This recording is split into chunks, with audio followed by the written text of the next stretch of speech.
TikTok doesn't want to get banned. AMD thinks your monitor sucks. And Nvidia is not getting the upgrade that we wanted for the RTX 50 series. Let's get in the hot news, everybody. I'm your Brett host. We're going to be going over the hottest tech news that I can find on the internet while you enjoy your breakfast this Monday, March 11th, 2024, which daylight savings times happened. I forgot that that was a thing, and now my South African employees are in a different time schedule than I was used to. Okay. But speaking of things that are happening overseas, turns out that right here in the good old US of A, there's a petition to finally ban TikTok nationwide. This is coming after a lot of discussion happening at many state levels. There's been a lot of discussion at the federal government, but now this is the one with the most legs and the most movement under it. The Protecting Americans from Foreign Adversary Controlled Applications Act, or PFACA, is a bill that essentially bans the distribution of things that come from adversarial countries to the United States. So things like TikTok would not be able to be distributed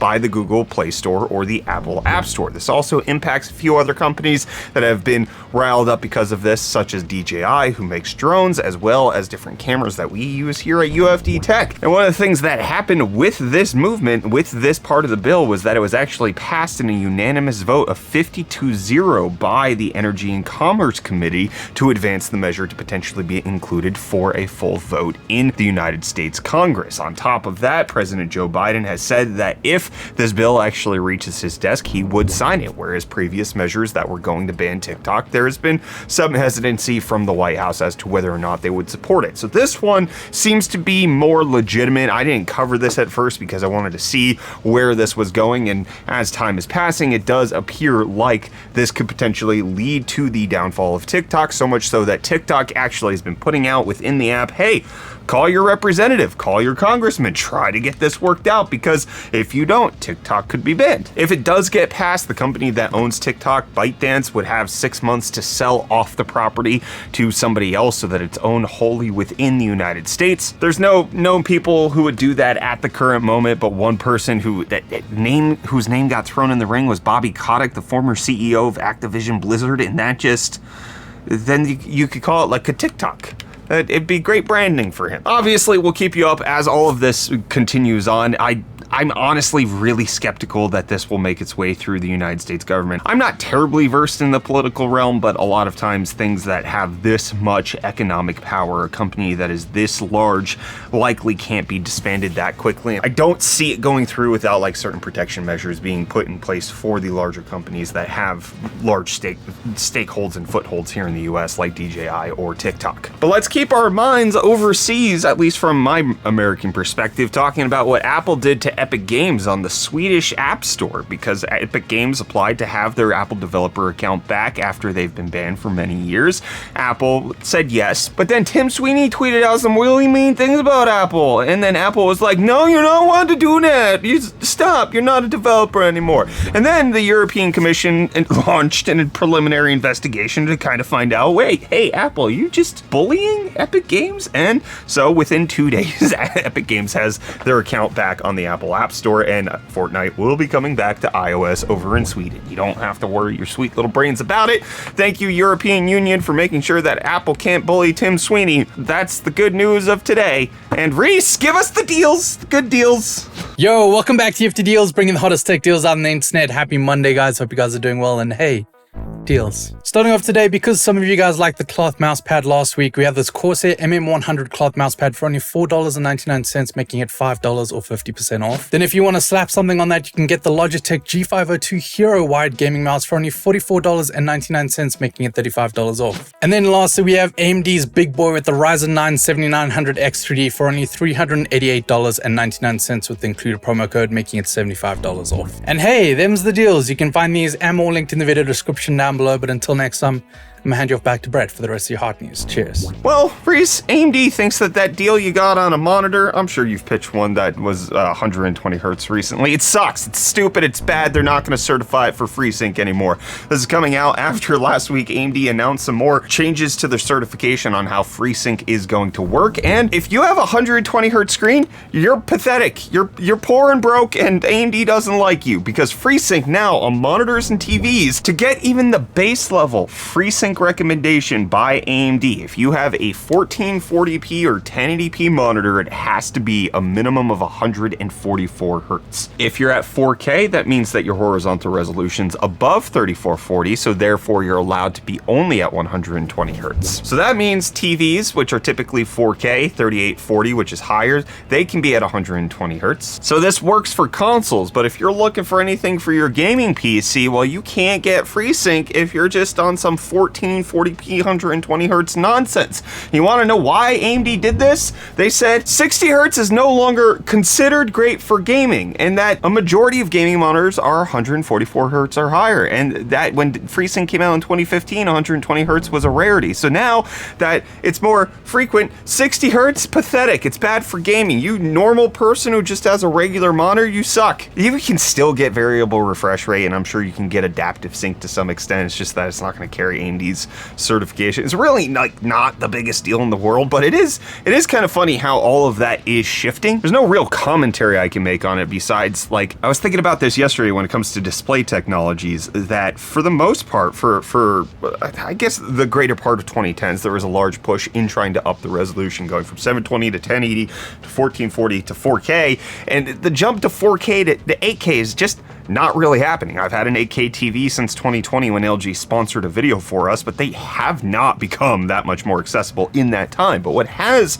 become more accessible in that time is things like mini LED, OLED, higher refresh rate, higher contrast levels, brighter HDR content, getting up to HDR 1000, HDR True Black certifications. There was just such a long period where the push was for resolution, and then it feels like that's backed off since like the later part of the 2010s, and now we're focusing on more of the quality of the display rather than the density of the pixels, which I'm all here for. The only display where I think the pixel density still makes a lot of sense to like kind of hype up is in going to be augmented and mixed reality glasses. Like the Vision Pro, having the amount of pixels it has makes it a fundamentally better experience than the Quest 3, just even for that reason alone. So that was just the ramblings of Brett right there. And the ramblings of AMD is that, hey, NVIDIA is not the only one who can do AI chatbot. NVIDIA has the chat with RTX thing. We can tell you how to install somebody else's software. We can do that. AMD published a guide for how to install LM Studio so that you can chat with Ryzen Radeon on your computer.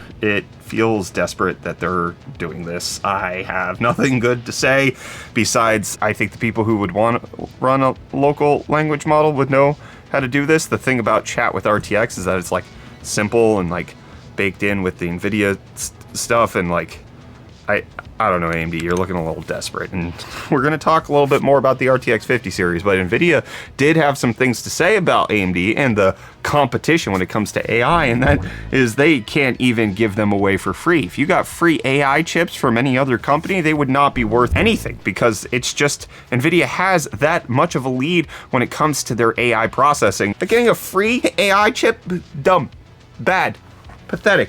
It would be like me giving you like an R7 240 right now, being like, hey, you can play the latest games. You can keep up with Helldivers 2. Enjoy that. You certainly can run it, I think. Probably not.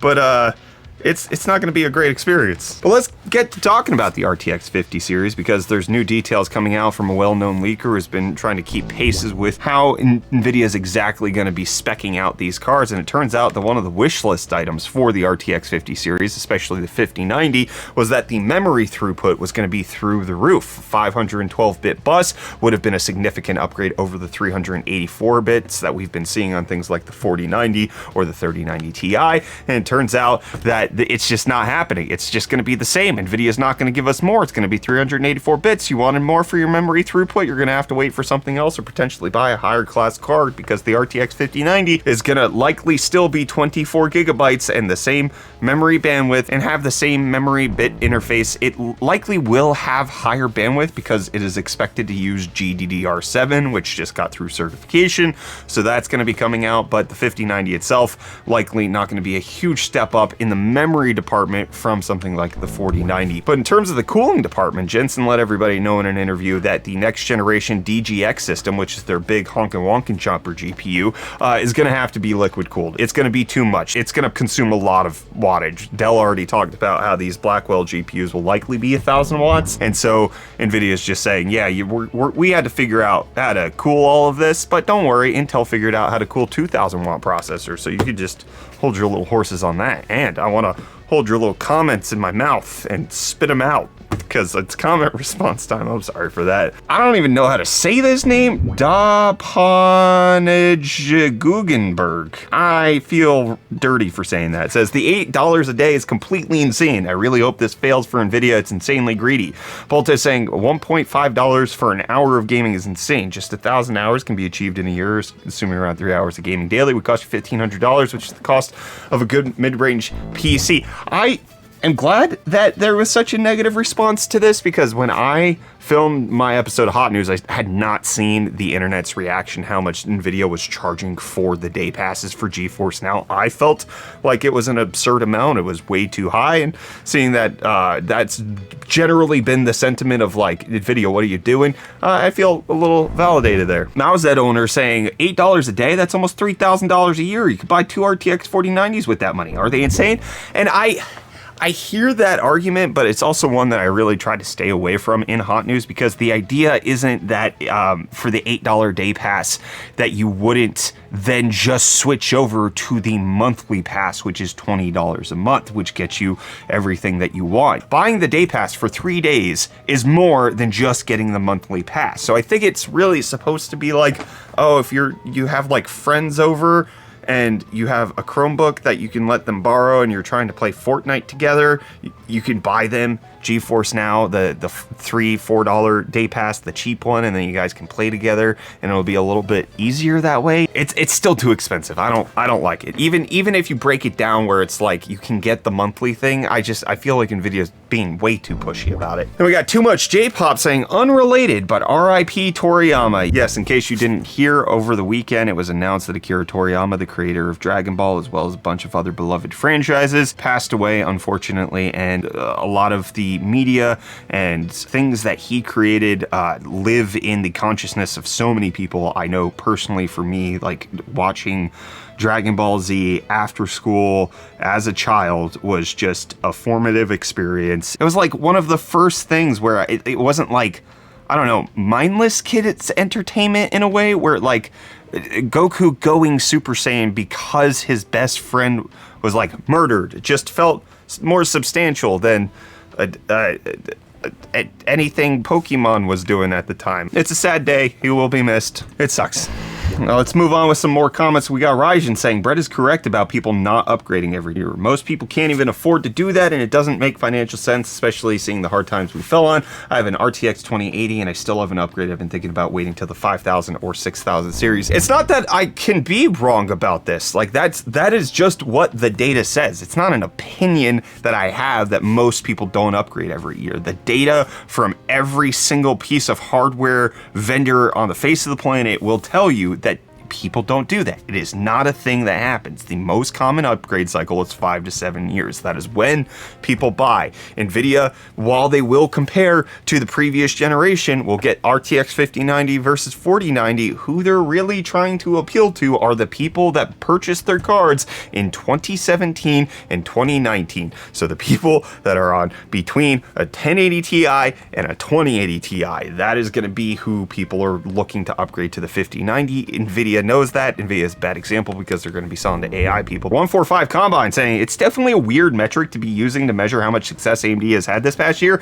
It's the slowest increase in market share, but it is still an increase in market share. There was a time when AMD wasn't even considered, so I think an increase in market share is a win in itself. No, that's like wrong. It's just not how it could be interpreted. I'm sorry, I don't want to come across too forcefully here, but the data of the chart is that there has never been a worse time. Any time AMD has launched a new card has been better for them in increasing market share. When you say there was a time when AMD wasn't even considered, now is that time. Now is the least amount of times AMD is considered when it comes to how many GPUs are they going to sell out of 100. It is the fewest. right now, this is the time where AMD is not considered. You or the general culture may have not considered AMD, but they were still being purchased quite heavily. This is the worst time for AMD in a new GPU cycle. That is the point. There was not a worse time where AMD wasn't even considered. That was just the lull in between when they launched a new card and then they didn't launch one. So like this year,